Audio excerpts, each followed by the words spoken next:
Amin'ny atalata fa 8 ny volana martsa ho avy izao araka izany ny ankalazana ny ivon'ny taom-baovao malagasy raha toa ka fitaopy vavahana lehibe no hisatarana izany amin'ny alahady ho avy izao. Mbola misedra olana maro ny fambolena tantanam-pianakaviana eto amintsika kanefa dia avy amin'ny sehatra io ny 5.20 isanjato ny vokatra ary miantoka ihany koa ny 5.20 isanjato ny arika-renina fahobe. Nisy araka izany ny atrikasa nataon'ny Comité national pour l'agriculture familiale ho fampahafantarana, fandiniana ary ho fanomezana sosokevitra hampandrosoana ity sehatra ity. Fanadihadiny. Voalaza matetika fa ny 20 isanjato ny malagasy dia hitan-tsaha avokoa ary miantoka ny 5.20 isanjato ny vokatra eto amin'ny firenena sy ny 5.20 isanjato ny arika-renina fahobe ny fambolena tantanam-pianakaviana karariny sy intsandry raha ampiroboroboana.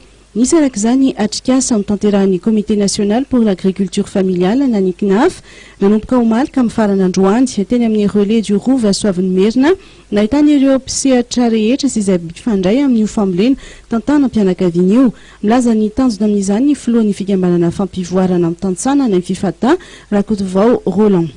Tanjona zany izay ao amin'io CNAF io dia mahakasika ny resaka fampiroboroboana ny famokana tantanam-pianakaviana izay dia eo ihany koa ny hoe fiarovana amin'ny alalan'ny lobina zany na ny ambolitra ny haja.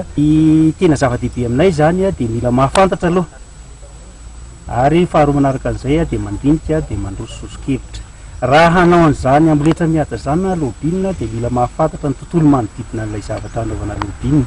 Ohatra fotsiny mahakasika ny resaka fananantany dia miaraka izahay amin'ireo teknisiana tompona andraikitra amin'izay fananantany izay antom-pisiny izao atrikasa atao androany izao zany dia ilazalaza zareo ahoana ny politika mpanjakana amin'izay fananantany izay.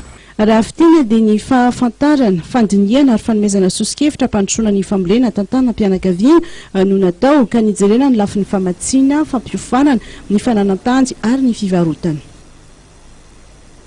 Araka ny hoe fanotanterana amintsika tao anatin'ny fampahalalam-baovao fa mbola hitohy rahampitso ary hatramin'ny alahady ilay hetsika Azia andian'ny faharotan-terahana etsy amin'ny Forelo Expo Tanjombato izay karakarain'ny agence première ligne. Dia iny ihany koa tompoky lahy sy tompoky vavy no entintsika manakatona ny fampahalalam-baovao amin'ity alina ity. Isaorana ianao nanaraka izany hatramin'ny farany ary manome fotoananao ho amin'ny manaraka indray. Veloma tompoko.